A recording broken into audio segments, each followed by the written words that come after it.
Welcome to the Learning Pines YouTube. We hope this video helps. You start by verifying prerequisites. Update OBS and GPU drivers, then restart your PC so changes take effect. Once done, close overlay tools like Discord or Steam and any other capture software that can lock the display.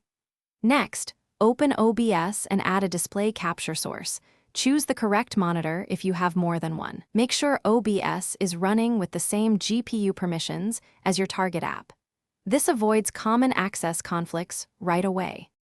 Now you continue by addressing GPU and permission mismatches. Open your graphics control panel and force OBS to use the same GPU as the application you want to record, then relaunch.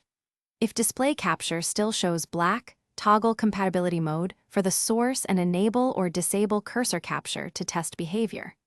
Once you've narrowed it, add a window capture as a fallback and enable its compatibility flags. If that fails, create a game capture set to capture a specific window instead of full screen. Finish by addressing remaining OS-level blockers. Right-click the target app and disable full screen optimizations, then run OBS as administrator so it can access protected surfaces. Make sure Windows Game Bar and HDR are off because they often interfere with capture. After applying changes, restart OBS and test a short recording. Inspect the resulting file to confirm video.